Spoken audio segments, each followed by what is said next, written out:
Are you ready for the word? Yes, sir. Let's go to Leviticus 23 and begin reading in verse 23. You can also go ahead and turn to Colossians 2. You at Leviticus 23? Yes, sir. Look in verse 23. And Yahweh spake unto Moses, saying, Speak unto the children of Israel, saying, In the 7th month, in the 1st day of the month, you shall have a Sabbath, a memorial of blowing of trumpets. That is a memorial of Teruah, is what it actually says.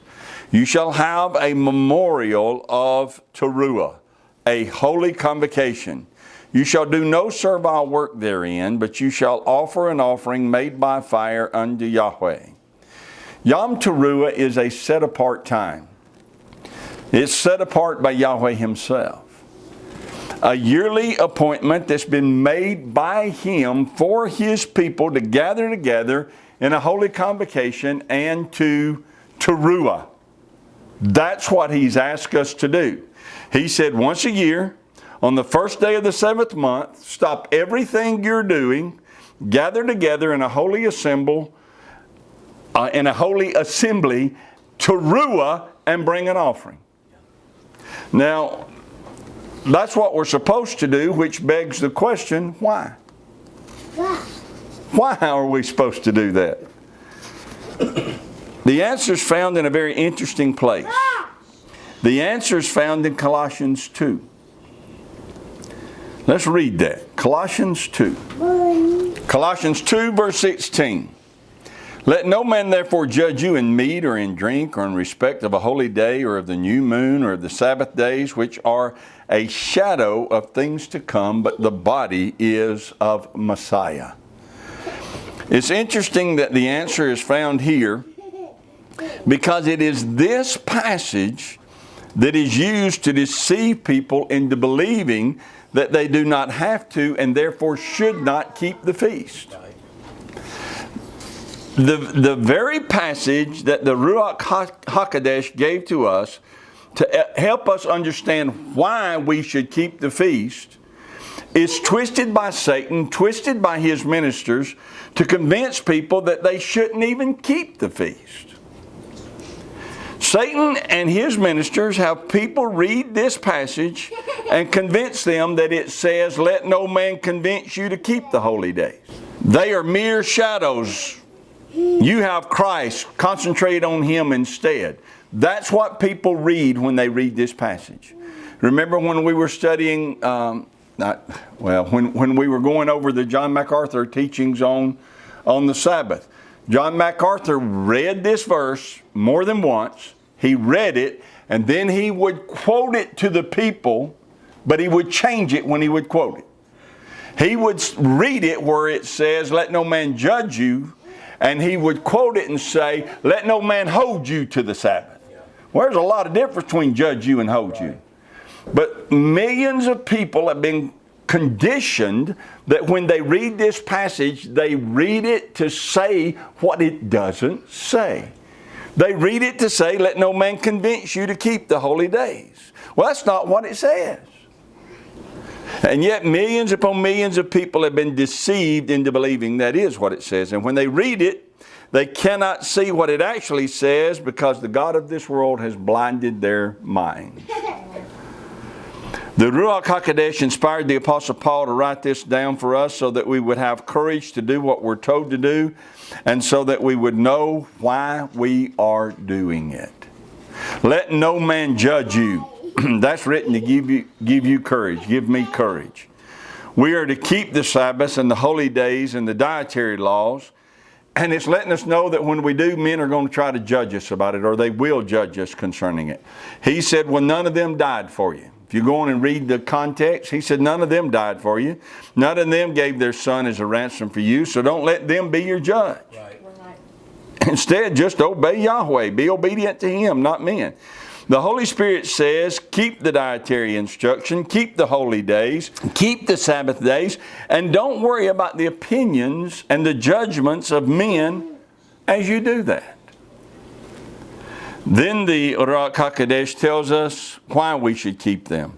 Why should we keep the Moedim? Why should we keep the appointed days? Because there's shadows of things to come. Very good. Thank y'all.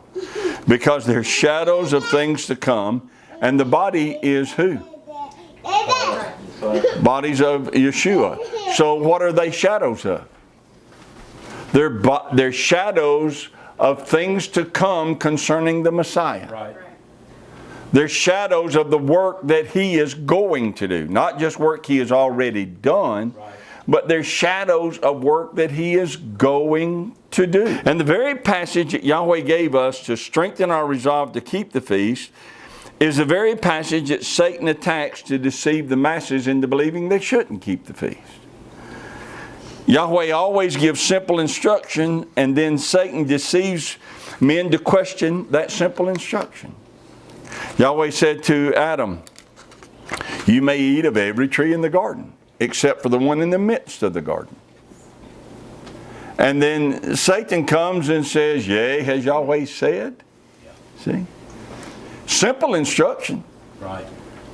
But Satan is able to deceive the hearts of men to believe that Yahweh didn't mean what He said, even though what He said is very simple. It's not complicated. We're given simple instruction in Leviticus 23. We are told what to do. And then in Colossians 2, Yahweh gives more simple instruction to those of us who have been saved by grace through faith. He says, "Let no man judge you. Keep my holy days. There's shadow of things to come concerning my Son. Keep them." And anyone who takes that simple instruction and reads it and think it says you don't have to keep the feast has allowed the God of this world to deceive their minds and to darken their hearts. It's frustrating to speak with someone who can read passages like this and not see what it says because their hearts won't allow them to see it. Their deceived hearts cause their darkened minds to see what it doesn't say and to miss what it does say. And that can be frustrating. Well, blessed are your eyes for they see. Yes, sir. Right? Yes, sir. And your ears for they hear. The first day of the 7th month is a memorial of Teruah. Teruah means what? To shout with an ear-piercing sound. As an acclamation of joy, or what? Or as a battle cry. The word teruah does not mean to blow a trumpet. A trumpet can make a teruah. But a teruah refers to the sound, an ear-piercing sound that we make when we shout. That is an acclamation of joy, or it is a battle cry. Well, why does Yahweh want us to do that? Why would He set aside one day every year and say, "I want you to assemble together. Stop everything you're doing." That's what a Sabbath is. Assemble together. Let out a loud shout as an acclamation of joy or as a battle cry. Let out a loud shout. I want you to do that once a year. Why would Yahweh want us to do that? Well, because it's a shadow of things to come. Yes, sir. How important is that shadow? Extreme. Let me explain it this way. For over 1,500 years, Yahweh's people, on the 10th day of the first month, brought a lamb without blemish into their home.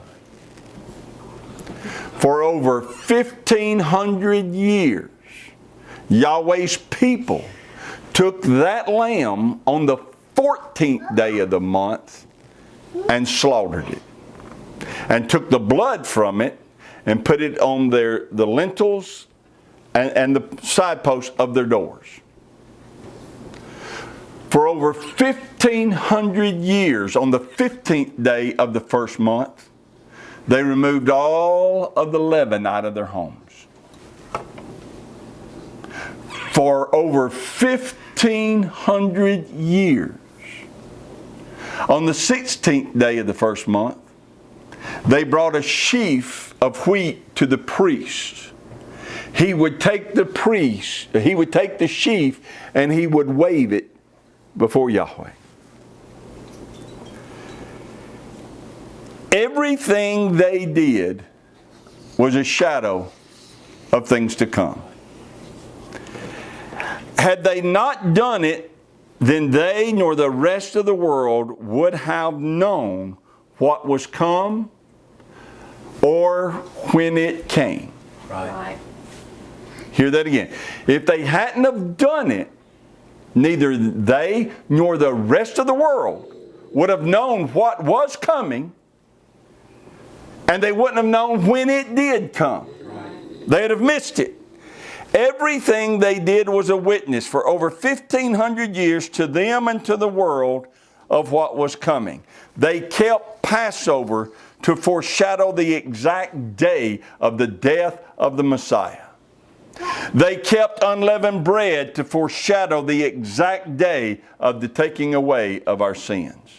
They kept first fruits to foreshadow the exact day of the resurrection of the Messiah by the mighty, powerful hand of Yahweh. And from the waving of the sheaf, they counted 7 full Sabbaths, they counted 50 days. And on 50th day, for over 1,500 years, on the 50th day they would assemble together. And had they not done that, then we would not have known that they were foreshadowing the exact day that Yahweh would give the promise of the Ruach HaKodesh to His people. That's how important shadows are. And now Yahweh says to us, let no man judge you in respect of my holy days. They are shadows of things to come. There's still 3 left. Right. Yes. On the first day of the 7th month, Yahweh's people are to have a holy convocation with a memorial of shouting.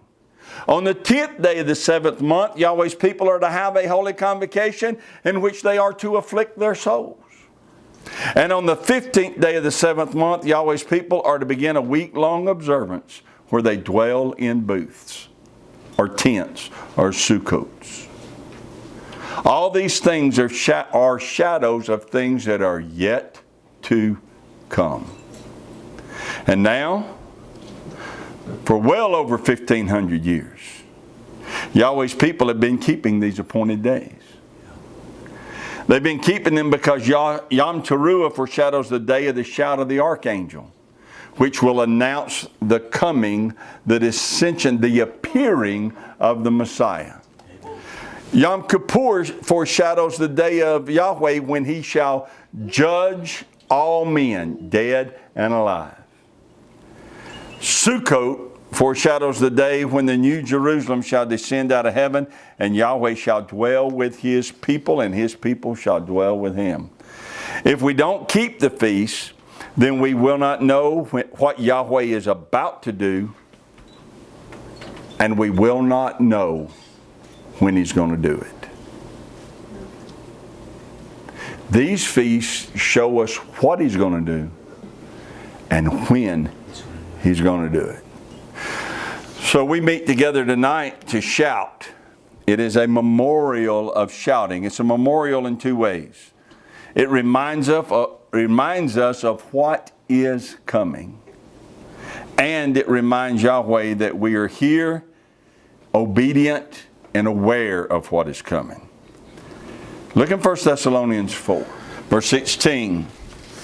For Yeshua Himself shall descend from heaven with a shout, with the voice of the archangel, and with the trump of Yahweh, and the dead in Yeshua shall rise first. Then we which are alive and remain shall be caught up together with them in the clouds to meet Yeshua in the air, and so shall we ever be with Yahweh. Wherefore, comfort one another with these words. For Yeshua shall descend from heaven with a shout, with the voice of the archangel, and with the trump of Yahweh. But it is the shout of the archangel that we are foreshadowing. On this day we shout. There's coming a day when our shout will be drowned out by the shout of the archangel. Yes, See, just like that priest would, on the 14th day of Abib for over 1,500 years, he would slaughter the lambs that were brought before him, the unblemished lamb that was brought before him at the temple. For 1,500 years, that's what he did. And over 1,500 years, and that's what he was doing. Right? But there was a day that what he was doing was foreshadowed by what was overshadowed and overpowered by what Yahweh was doing on the tree. Right. Right? Right. While he was doing that, Yeshua was dying on the stake. Right. Right? This is the same way with the shout that we give out. There is coming a day that we will shout, but our shout will be drowned out by the shout of an archangel. Here's the way I see it. The image I have, kind of. You ever watch Lion King? Yeah. You remember when Scar tricked Simba and brought him out there to kill him? Well, really, I think Simba in this situation, Simba had gone where he wasn't supposed to go. But anyway, the hyenas chased Simba. And is it Nala? Yeah. Okay. Simba and Nala into a cave. They're running for their life. But the hyenas have them cornered. And their intention is to kill Simba. Right? And it looks like the hyenas have won. But Simba, with the courage that he can muster, steps toward those hyenas and lets out his young little roar. But it sounds more like the meow of a kitten, because he's just a tiny little cub. And when he let out this roar that sounds like a meow, the hyenas laughed at him. And they said, "Oh, that's funny. Do it again. Do it again." And so Simba braces himself, steadies himself, and opens his mouth to roar. And as he does, there is a loud, deep, fearsome sound that comes forth. And it sounds as if it's coming out of his mouth. But it's not. It's Mufasa who has shown up on the scene. Yes. That did cause the hyenas to shrink in fear, right? That's the image I see when I think of Yom Teruah in light of the appearing of the Messiah. Yom Teruah, we stop what we're doing. And we look around at where we are and the condition of the world, and it seems like we're surrounded by the devil and he is winning.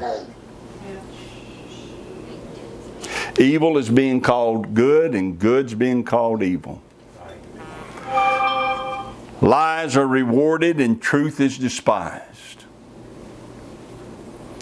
Those who murder their infants are praised and those who have children are abhorred. Men are trying to become women and women are trying to become men. The world is growing darker and darker at an alarming pace. And the hyenas of darkness are cornering all who serve Yahweh with the intention of removing us from the face of the earth. Shutting us down and shutting us up. We meet on Yom Teruah and we roar. And our roar doesn't sound like very much. We open our mouths and we expect it to be more, I think, than what it really is. We expect it to be fierce. We expect it to be fearsome. But the truth is, we're a small group and our shouts, as hard as we try, don't sound near as fierce as we wish that they did. But there's coming a day. Yes. That we will open our mouths to shout, and there will be a sound that comes forth that's loud and deep and fierce and fearsome, and it will sound as if it's coming out of our mouths, but it will be the shout of the archangel, and our Messiah will appear, and the hyenas of hell will run in terror at the sight of him. Yes,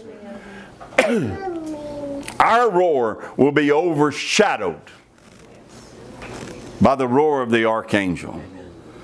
But that's what we're foreshadowing. That's what we're announcing. That is what we're reminding ourselves of at Yom Teruah. And we're reminding Yahweh that we are His and that we are obedient to Him. Numbers 10, look in verse 10. Also in the day of your gladness and in your solemn days and in the beginning of your months, you shall blow with the trumpets over your burnt offerings and over the sacrifices of your peace offerings, that they may be to you for a memorial before your Elohim. I am Yahweh, your Elohim. So the sacrifices and the blowing of the trumpet become a memorial before Yahweh. Not only do we have the memorial of a shout, but we have the memorial of our offering and the memorial of a trumpet being sounded over our offering that are going up before Yahweh. So on Yom Teruah, we shout, we give, we blow a trumpet over what we give. And our gifts and our acts of obedience are marked as memorials before Yahweh. So tonight we're going to shout. Yes, sir. And tonight we're going to give. And tonight we'll sound the shofar. But I want to tell you a story before we do. On May 17th this year, at 7:54 p.m., I got on board an airplane, a Delta flight from Harrisburg, Pennsylvania, where I was going to fly from Harrisburg to Atlanta and from Atlanta back to Huntsville.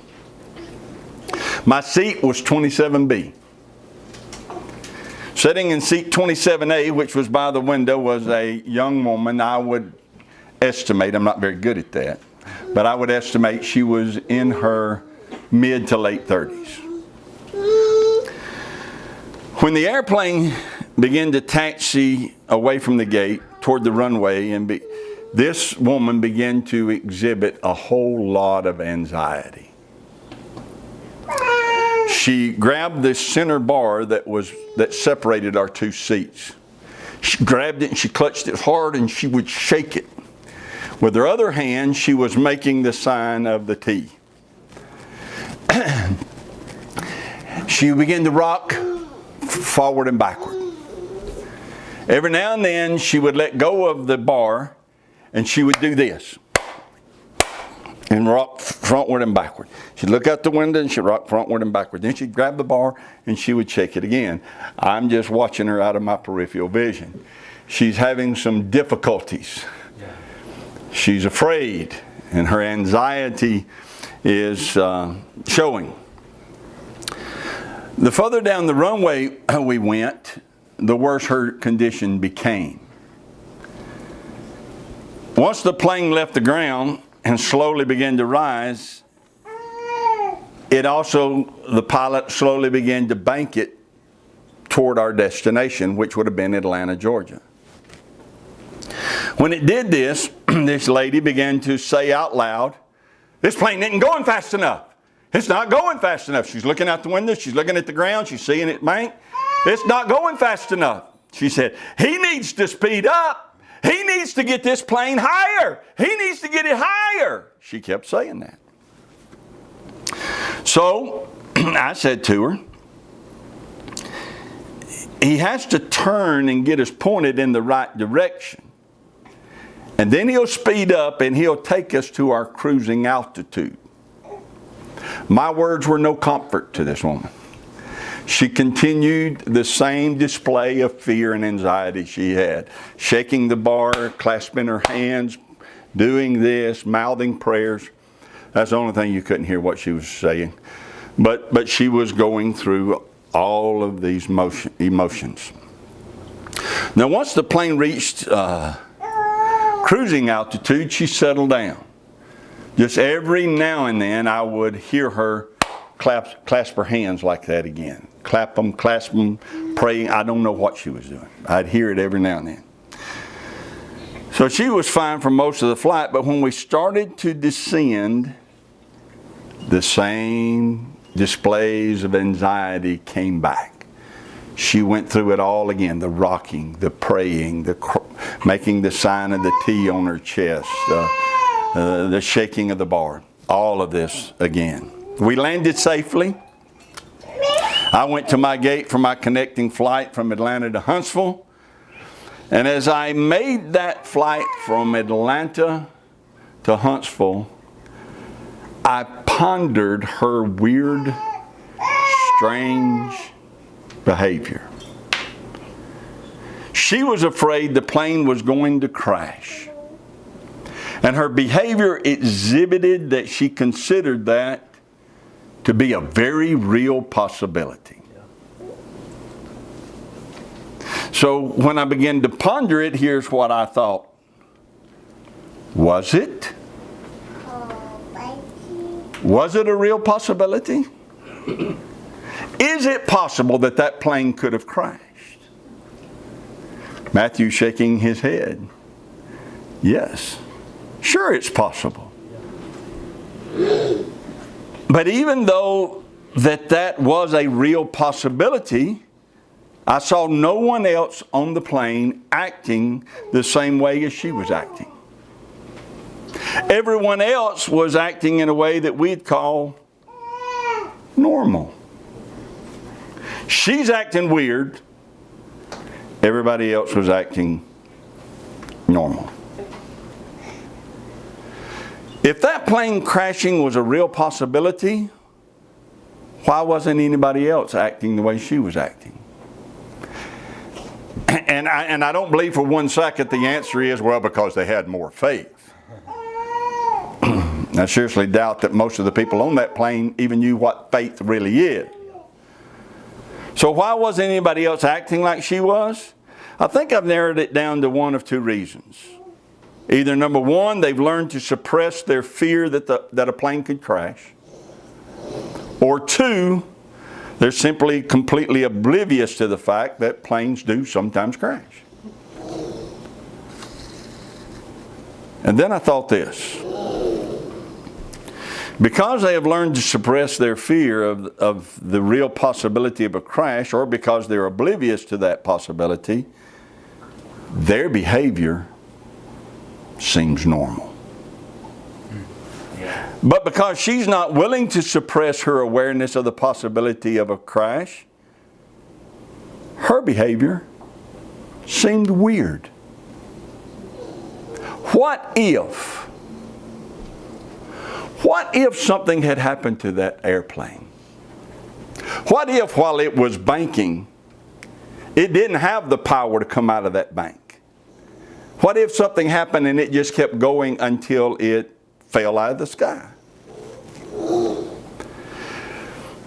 If that had happened, she would have been way ahead of the rest of us. The rest of us would have had to catch up to where she already was. If that plane had problems and began to go down, then she wouldn't have seemed weird at all. We would have joined her. It would have been us who changed to be like her, not her who changed to be like us. Yom Teruah reminds us that Yeshua is coming. He will appear. And Yom Kippur reminds us that there is a day of judgment coming when men will cry for the rocks to fall on them, to keep them from facing their Creator. Right. The day of Yahweh is fierce, and His wrath will be poured out upon all unrighteous. Yom Kippur reminds us that day is coming. And the things we do to prepare ourselves for that seem strange. Stopping what we're doing once a year, gathering together, shouting for no obvious reason, making an offering, blowing a trumpet over an offering. That seems weird. Yeah. But when our shout gets overpowered by the shout of an archangel, our behavior will no longer seem strange at all. Right. That's right. In that day, we'll not wish we had acted more like the world. Right. The world's going to wish it had acted more like us. So, are you ready to shout? Yes, sir. We're going to shout, then we're going to give, then we're going to blow the trumpet. What is the significance of the shout? It's a memorial that goes up before Yahweh that lets Him know that as His children, His obedient children, we believe Him when He says that Yeshua shall descend with a shout. He will appear. It's going to happen. Yeah.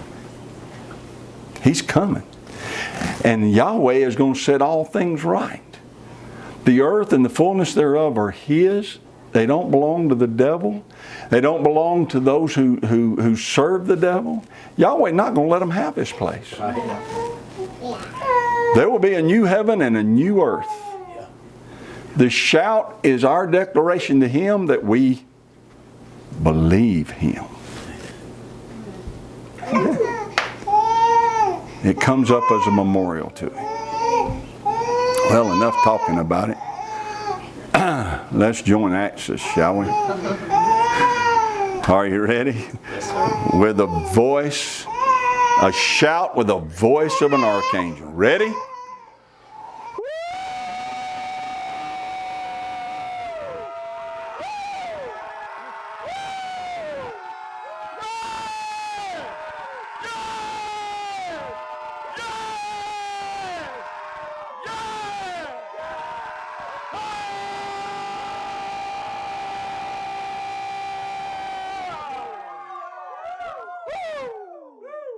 Yes.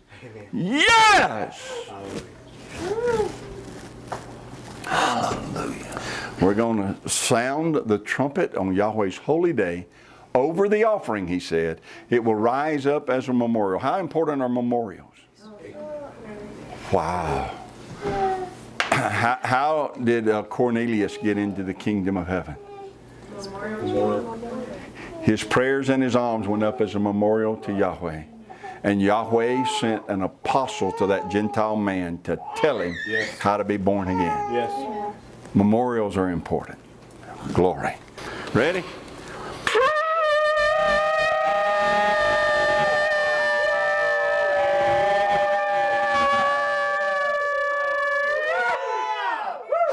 You can set it down, Luke. Glory. The Teruah is a shout of acclamation, acclamation of joy, or it's a battle cry. How can it be one or the other? I just got to tell you, I think in images many times. And so I got to tell you the image that I have when I think about that. I grew up watching Westerns. And in the Westerns, it was always the pioneers or the cowboys against the Indians. And sometimes it looked like the Indians were going to win, right? And we always wanted the pioneers or the cowboys to win. But sometimes you had a wagon train that was in trouble, surrounded by the Indians. Looked like it was all over for them. But what would happen? Cavalry. You'd hear the cavalry coming, and how'd you know they was coming? Trumpet would sound. They had a very distinctive sound, right? With the blowing of that trumpet. Now, to the pioneers, that was a acclamation of joy. Yes. To the Indians, it was a battle cry. To one, it brought joy. To the other, it brought fear. Right. That's the exact same thing that's going to happen according to the Scripture. Yes, sir. That Yeshua Himself shall descend with a shout, with the voice of an archangel. And that shout is going to cause acclamations of joy from us to rise up. Right.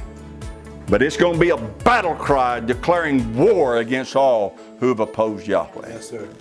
Amen. Amen. Yahweh bless you and keep you. Yahweh make His face shine upon you and be gracious to you. Yahweh lift up His countenance upon you and give you peace. As His name is put upon you, so shall He Himself bless you.